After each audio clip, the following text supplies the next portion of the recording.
Friends எல்லாரும் எப்படி இருக்கீங்க? இன்னைக்கு சூப்பரான கோரா முஸ்லீம் சாரீஸ் தான் இந்த வீடியோவில் காமிக்க போகிறேன். அதுவும் பார்த்தீங்க அப்படின்னா டபுள் வாப் சாரீஸ் சூப்பரான டிசைனில் கொண்டு வந்திருக்கோம். ஜஸ்ட் 650 ருபீஸ்க்கு வந்து நீங்கள் இன்றைக்கி ஆஃபர் ப்ரைஸில் கொடுத்துட்ருக்கோம். மறக்காமல் இந்த வீடியோவில் எது பிடிச்சிருக்கோ ஸ்க்ரீன்ஷாட் பண்ணி ஸ்க்ரீனில் எடுத்து நம்ம வாட்ஸ்அப் பண்ணுங்கள். சூப்பரான டிசைனில் கொடுத்துருக்கோம். பாருங்கள், உங்களுக்கு ப்ளவுஸ் பார்த்தீங்க அப்படின்னா 3D டைப்பில் வந்துடும். அண்ட் பல்லுவன் ப்ளவுஸுமே வந்து உங்களுக்கு கான்ட்ராஸ்ட் கலரில் கொடுத்துருப்பாங்க. ஹேண்டுக்குமே ஒரு தனியான டிஃப்ரெண்ட்டான டிசைன் கொடுத்துருக்காங்க.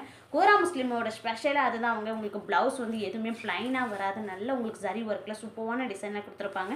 ஸோ இதோட பார்டர் பார்த்திங்க அப்படின்னா உங்களுக்கு ஒன் சைடு லாங் பார்டராகவும் ஒன் சைடு வந்து உங்களுக்கு ஷார்ட் பார்டராகவும் கொடுத்துருக்காங்க. இதில் 3 கலர்ஸ் வந்து அவைலபிளாக இருக்குது. கண்டிப்பாக அந்த 3 கலர்ஸில் எது பிடிச்சிருந்தாலும் ஸ்க்ரீன்ஷாட் பண்ணிக்கோங்க. குட்டி பார்டர் வேணுனாலும் நீங்கள் வந்து சின்ன பார்டர் யூஸ் பண்ணிக்கலாம். ஸோ இதில் பார்க்கக்கூடிய கலர்ஸ் வந்து பார்த்திங்க அப்படின்னா மயில் கலர் ஒன்று இருக்குது. பாருங்கள், உங்களுக்கு க்ரீன் அண்ட் ப்ளூ கலர் காம்பினேஷனில் ஒரு மயில் கலரில் சேம் டிசைனில் கொடுத்துருக்காங்க. வேணும்னா இந்த பீஸுமே வந்து இதே சேம் டிசைனில் வந்து நீங்கள் பர்ச்சேஸ் பண்ணிக்கலாம். ஸோ அண்ட் சூப்பரான கலர் காம்பினேஷன் மயில் கலர் வேணுன்றவங்க ஸ்க்ரீன்ஷாட் பண்ணிக்கோங்க.